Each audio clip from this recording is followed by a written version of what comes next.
make sure that that's communicated, and that can be part of the discussions as far as the different sizes that you're talking about. So any of that kind of feedback that you have, please make sure Mr. Marshall has, because that would be part of that negotiation process.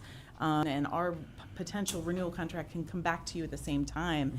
And certainly I would expect this commission and your city manager to be looking at the piggyback situation while we are in discussion with the renewal, if there are things that are positive that this commission likes that maybe can be incorporated into a potential renewal contract. So again, that's all that I'm. Dana? Thank you.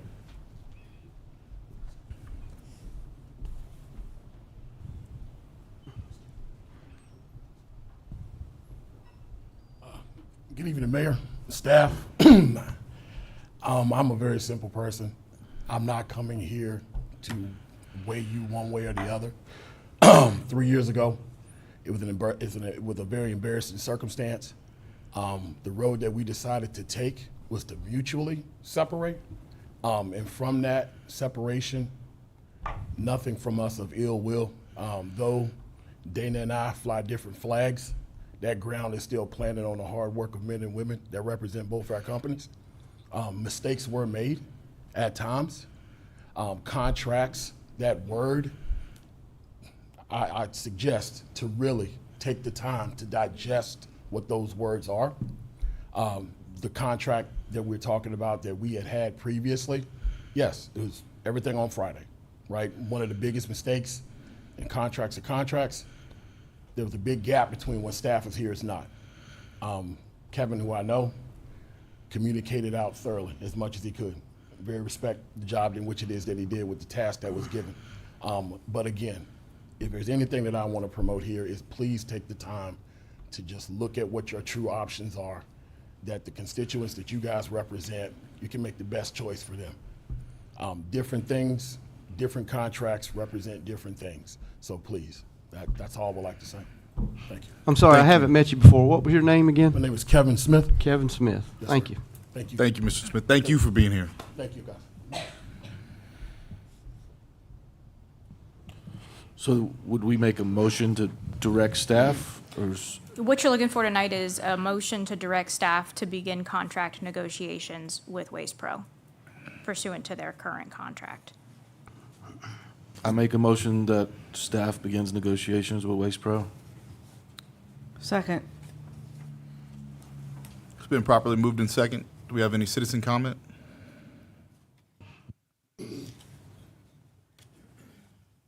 George Tatum.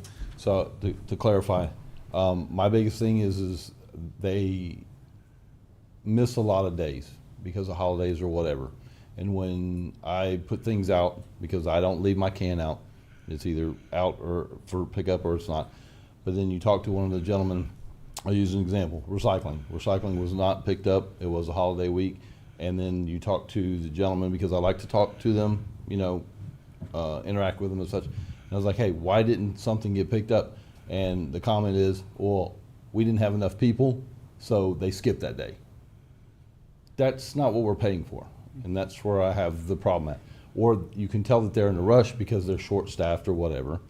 And we deal with that no matter what line of work we're in. But they're going quicker than they need to, and they're using these mechanical machines, and they're dumping the trash all over the road. So now you've got a trash issue. We live on a one-way in, one-way out road, so we take care of it ourselves. Or because we live right behind the wastewater treatment plant, so we do have city people coming in and out. They're not always picking things up or whatever. We're doing it ourselves, but it's just that it seems like they don't have enough staff sometimes, so they're giving less of a service and trying to meet their contract or whatever. That's where I have the problem. Especially when they tell me, "Oh, we didn't have enough people, so we just skipped that day or we skipped this area." That's not what we're paying for. And then with the rates continually going up, if we're getting the service and there's not these type of things, it is what it is, especially if we need to cover budget. But when you're hearing those kind of things, it kind of gives you a bad feeling of we're going from, I think when we started getting trash service, was like $12 and now it's $37.50.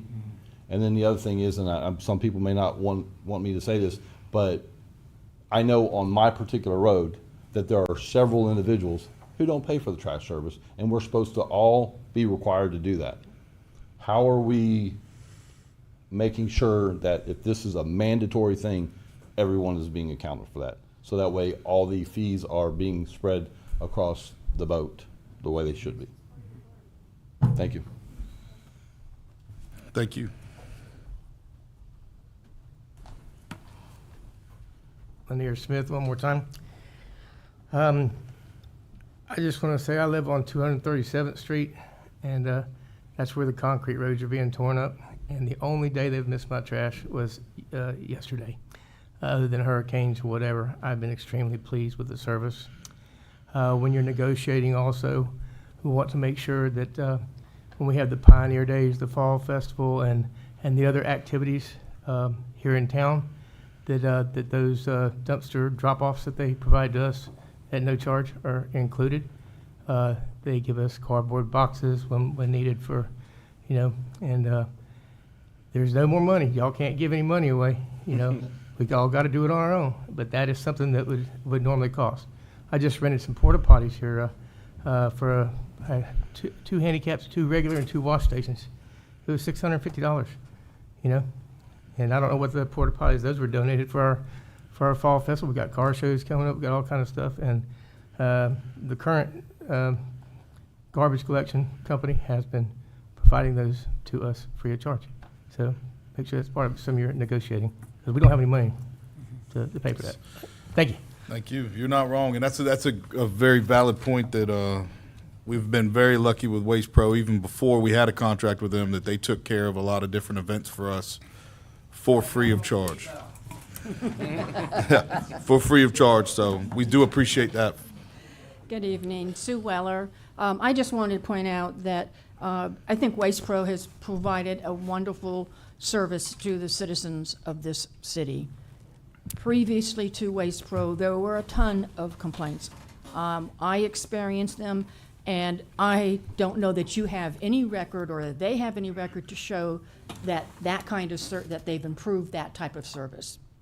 So I think that really needs to be taken into consideration, looking at the number of complaints that we had with the previous company compared to what we have now. Thank you. Thank you.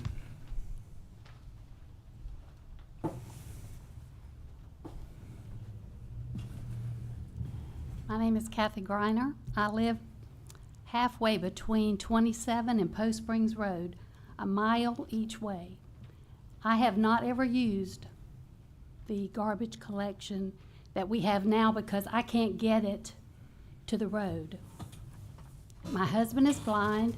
I'm not physically able to take that can and put it in anything to get it to the end of the road, which when I get down there also has an incline of about, 30 degrees to have to pull the can up there. So I would just ask that you consider not having it mandatory, or that there be some way that you could be excluded from the garbage collection. I take it every time I go to town to the collection on 441. So that's thank you very much. Thank you. Ma'am, I do know that I have some very elderly neighbors in my area, and the Waste Pro driver gets out of the truck and goes and gets the can and takes it out.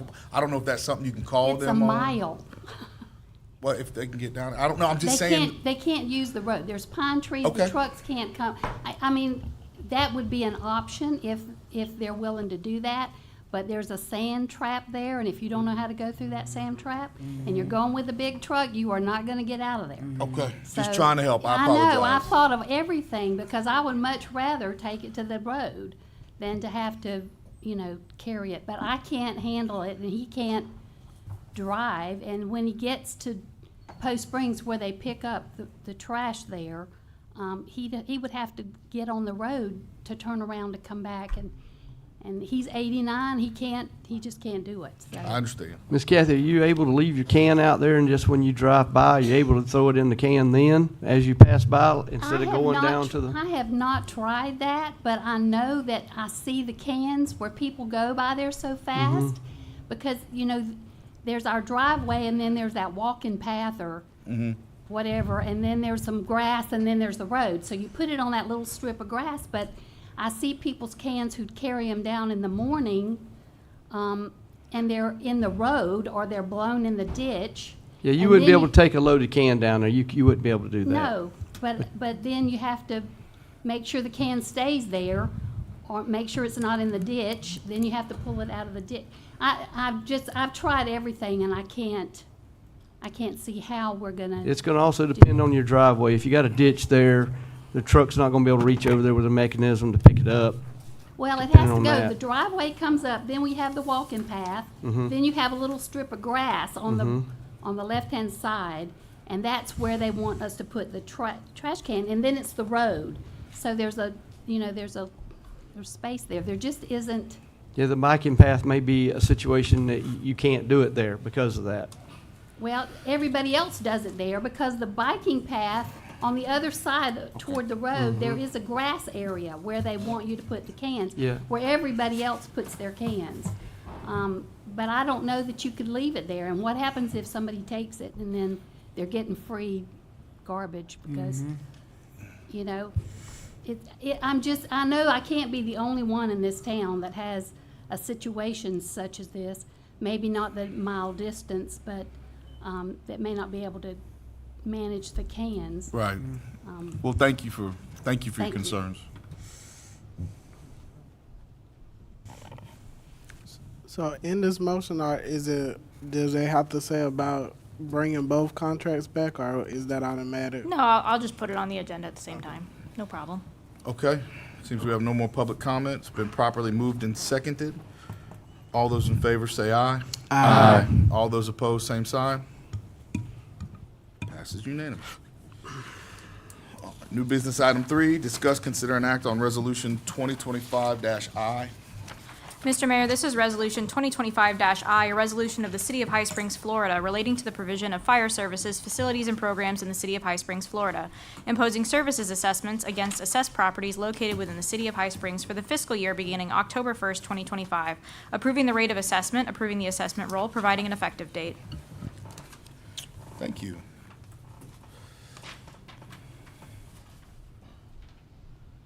Mayor Render, Commissioners, this is the one we presented to you a couple meetings ago. We're proposing an increase for residential from $223 to $250 per year, which is a $27 increase, and then a increase of the commercial properties also.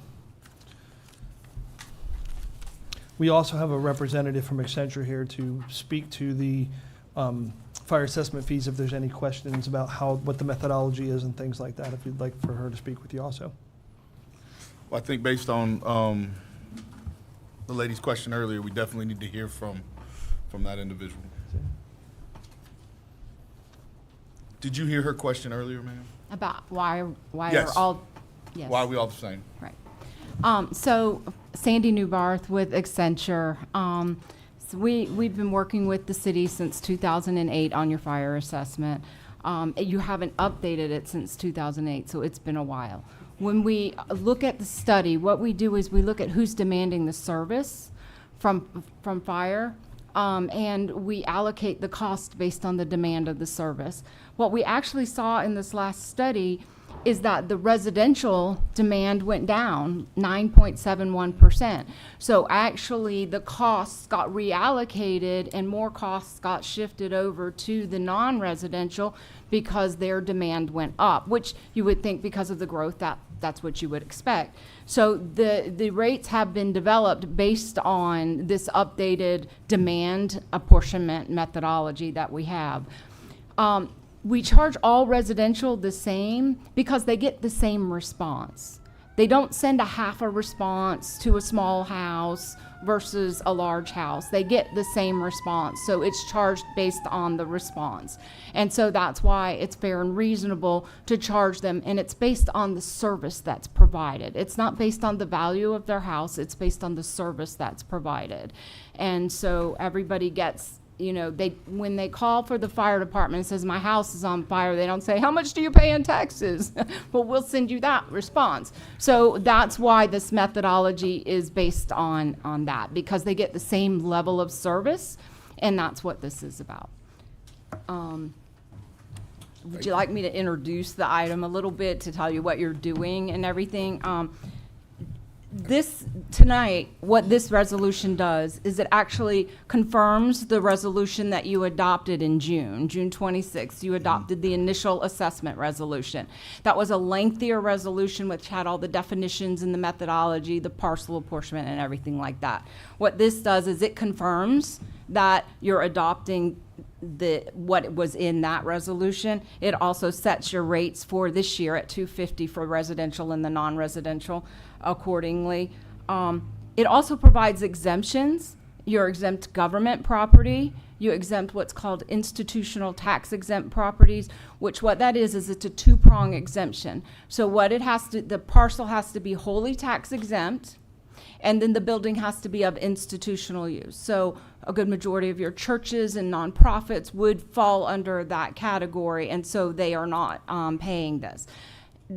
It's not spread amongst the other ratepayers because that gets funded through the general fund. So you're not reallocating those costs to the other people who are paying it. But you also have a hardship exemption, which I think you only have like 2 or 3 of them that have ever qualified. But there's a lot of people here that were saying maybe they don't know about it, and that's why I thought it would be good to mention it. It again is a 2-prong test. So the people have to own the house, and it has to be eligible for homestead exemption. So it has to be their primary residence, can't be a rental place or anything like that. And then their income has to be at the income, I think you guys have it at or below poverty level. So if they meet those 2 prongs, they apply for this, and then it can be exempted pursuant to your policy. So I would recommend that if anybody feels like they may qualify for that, they would get a hold of the city manager or whoever processes those applications. It is an application process. It usually gets reaffirmed every year. What a lot of our clients do is they'll send out a reminder letter for the handful that they have or whatever and say, hey, do you still think you qualify, reapply by this date?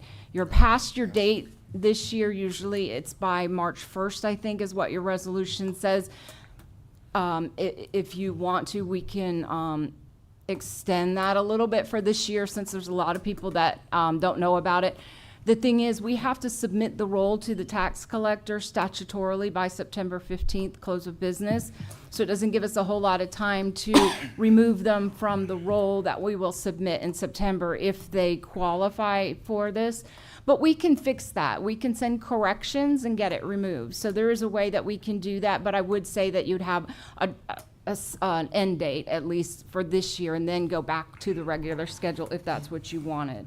Again, it's collected on the tax bill, so you get the same benefits of the tax bill. So if they pay in November, they get that 4% discount. So they get that early discount. If they are set up on quarterly payments, they pay it in quarterly payments. And if you pay your taxes in your escrow with your mortgage, it would be the monthly fee that would be added to your escrow account. So that's what tonight is about. The reason that we included a maximum rate is because it's costly to send out the notices. And you've done this every other time that you've had the rates. You say, okay, this year the rate is going to be $250. But in future years, without further notice, so we don't have to send you another notice, we are not required to go up to $335. So that's why that's in there. We did mail out 3,123 notices this year on behalf of the city. They were actually mailed July 24th. Statutorily, they were supposed to be mailed at least 20 days prior to the date of this public hearing, which is July 31st. They were delivered to the post office July 24th, and I have the receipt in which they were delivered to the post office July 24th. What happens to them at the post office after they're delivered? I have no idea, because I know Kevin was calling me, asking me about some of them within a week that they got mailed. And then he just called me this week and said, there's some people that just are getting their notices now. We have no control over the post office, but we did deliver them to the post office July 24th, which was, again, a week earlier than they really had to be delivered. So I'm here to answer any other questions if you want, but that's... Thank you. That was a fantastic explanation. Mr. Mayor, I got a question for you. Yeah, absolutely. So I'm looking at the hardship because of, our geographic with people here being in here all their life Correct. and on fixed income. If we grant these people 4% in reduction, that's still going to have a bottom line on our number of not meeting a fire assessment, or does it have effect on that? No, so you would not grant them 4%. It was, well, you could make up, right now you have it at 100%. So if somebody can come in and show that they can't afford it, it goes on the tax bill. So not only do they get the discount, if they don't pay their taxes, if they for some reason can't pay their taxes, there is a tax deed that gets sold.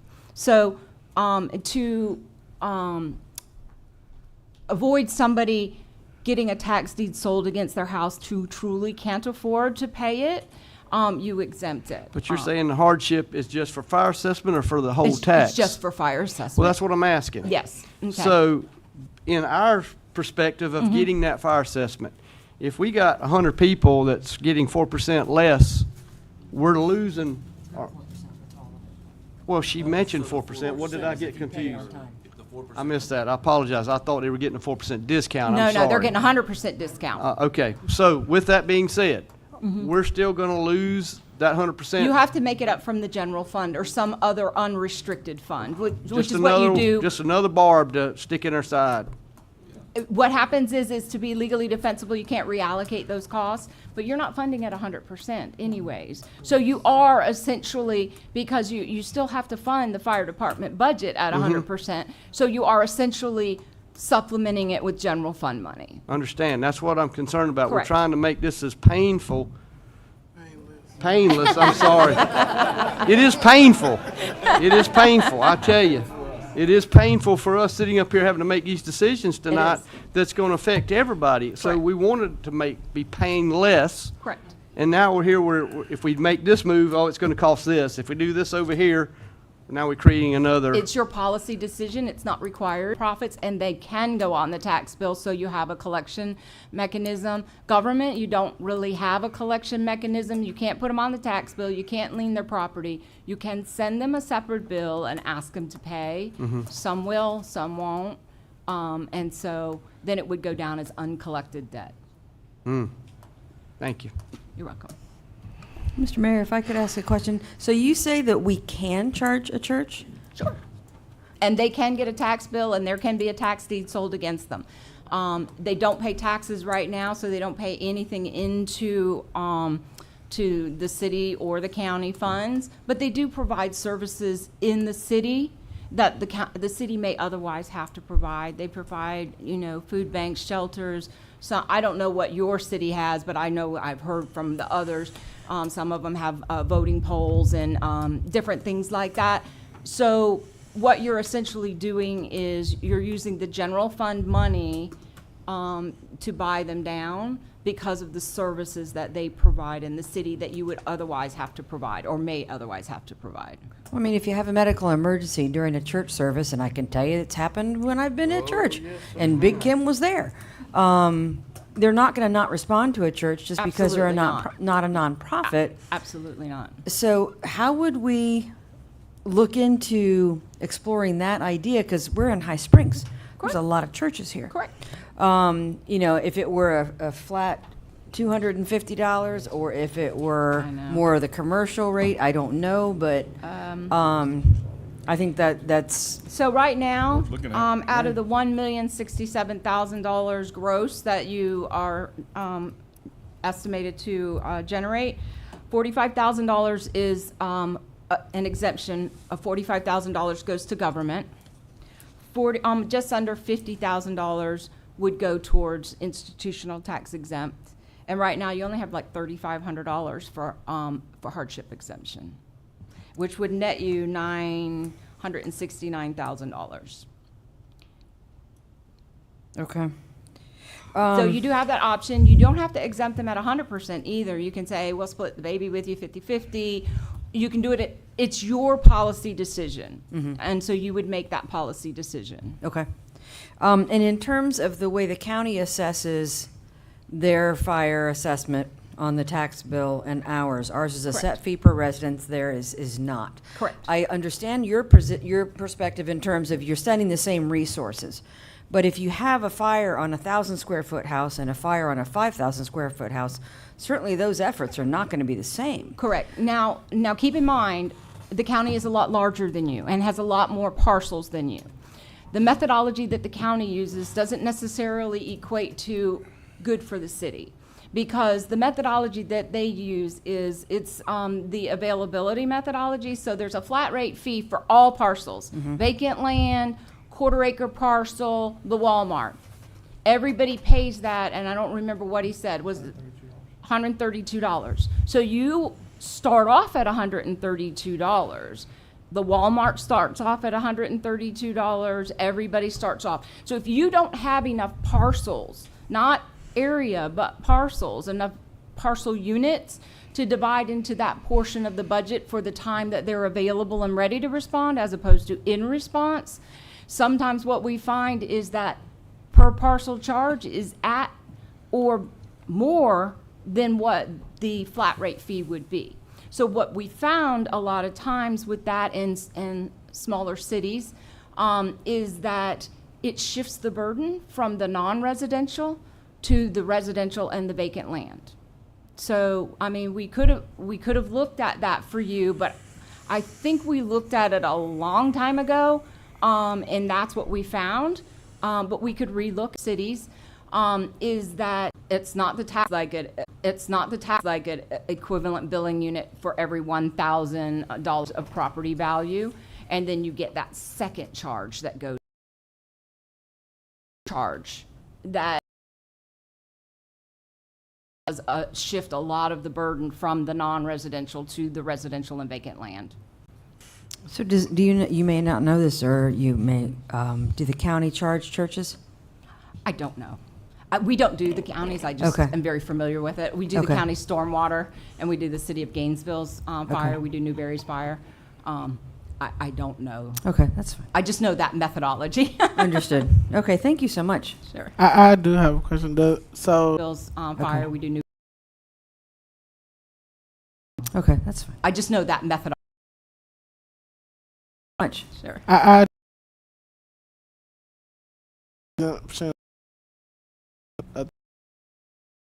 $500. So you don't have very many. So you said the last time this study was done was 2008. Correct. What's the typical range of doing 5 years? Here's the thing, you have, so when we first did the first study, you were a first responder level. Now keep in mind, you can only fund fire protection services with the fire assessment. You can't fund the EMS component. You are now ALS. So what we had to do is we had to look at the budget and say what portion of the budget is considered EMS versus what portion of the budget is considered first responder level fire. Doesn't mean it has to be flames, but it's first responder level of fire. So we split that out. So you're not funding any of the EMS with your fire assessment. That is going to have to still be funded through the general fund or some other fund. Okay, thank you. Since we are ALS, is there a way to add another assessment for ALS and keep it small? So here's the thing, with a non-ad valorem assessment, it has to benefit property. And what the courts have said is EMS benefits people. And so there's a few economic development counties that do have an EMS tax assessment, but it's only granted to counties that have a certain income level and population level. Levy County has one, but cities don't qualify for that, so you cannot because it benefits people. And why would we want to take care of them? Well, kidding. what I'm saying is joking, you're assessing the property. It's funny people. Y'all So should it doesn't all matter laugh who at that. owns it, you're assessing the property. And so, I mean, it's true though, but you look at it like this, my layman's way of explaining it to some people is keeping somebody from dying in the house doesn't make that house more valuable, but keeping it from burning to the ground does benefit the house. It benefits the people, when their loved ones are saved, but it doesn't put a new value on that house. I don't know. You might not want to live in a place. Somebody's been in there in the summertime with no air conditioning on, and they've been in there for 3 months. I would make an argument there. Yeah, there you go. Well, I'll let you take that up with the Supreme Court. Yeah, we can talk about that. Take them into one house. Thank you, ma'am. You're welcome. Thank you so much.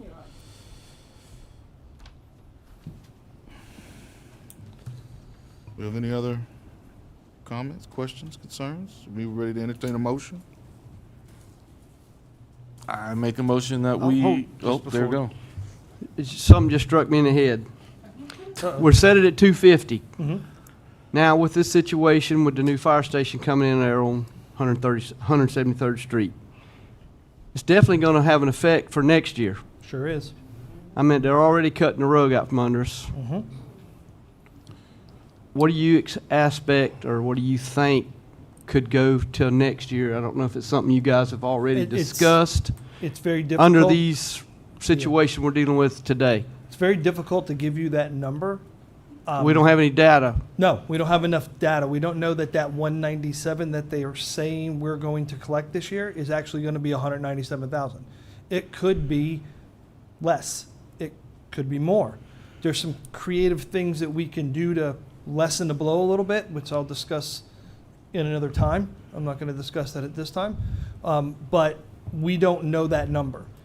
2 months of data doesn't really give you enough information to really know, what it's going to be. My suspicion is we will have to come back to you next year for another increase in fire assessment fees. For sure. Like Chief Thea said, the county funds 70% of their department through fire assessment fees. So it could happen. Do I think it's going to go to the full 335? Probably not, but I don't know that until I have more data. And I wish I would have known prior to us setting the 250 that we were going to have that $103,000 shortfall, because I would have asked for a little more to make up that difference right off the bat, so we wouldn't be having this conversation. But unfortunately, I didn't know, because we had already set our 250, and we can't statutorily move that anymore this year. So Can you explain something for the citizens? Closest unit goes to the call. Yeah, closest unit response is based. Okay, I understand that, but since we're wanting to keep our 2 vehicles here and our crew, is it good policy just for us to take care of our own town? No, we wouldn't be able to finance that. We're not large But we're enough. paying them, and then they're paying us. The money's reciprocal going back it's and just forth. going back and forth. I'm just curious. We could look why at a does that Gainesville work that model. way? Yeah. We could look at a Gainesville model where Gainesville has the county come in for high acuity calls, and city of Gainesville goes to the county for high acuity calls. But for those kind of things, It's not going to be a good model for us. not really. And you're talking about the level of service too. If Yeah. you got an ambulance, EMS has to go to the hospital, and then another call comes out from EMS, you're going to need them. And the Well, same with the county. They'll need us just as much. But Yeah, we're finding right now that oftentimes the county's coming into like Oak Ridge area, and then we'll catch a call in Alachua, and we'll end up going down to Alachua. So basically, that's a wash. They came in and took care of our residents. We went in there and took care of theirs. The sirens you just heard, they're heading to 403 southbound on the interstate. So yes, we still go to the interstate. They just responded to the 403 mile marker southbound. So yeah, we still do those kind of calls. So we still got 2 guys sitting over here right now, Yep, ready there's- for our actually, citizens. there's 3 over there right now because they've got 5 today. So there's 3 people sitting on the engine waiting to serve if there's a structure fire in town with these storms going through. Very good possibility there's a lightning strike. Our squad or our engine is out on the turnpike, or out on, the I-75. We still have staff here that can handle a secondary call. So, You know, based on the numbers, given it's only 2 months, but a call a day at $865 is roughly $315,000. But the reality with that, something to look forward to, or for us, I think, as a city, is even though, but the reality with that, something to look forward to, or for us, I think, as a city, is even though they've put their station out on 173rd, the growth in Alachua is going there. They're going to get called to those calls. Right now, they're kind of slow, I guess would be the best way to put it. So, you know, what we're talking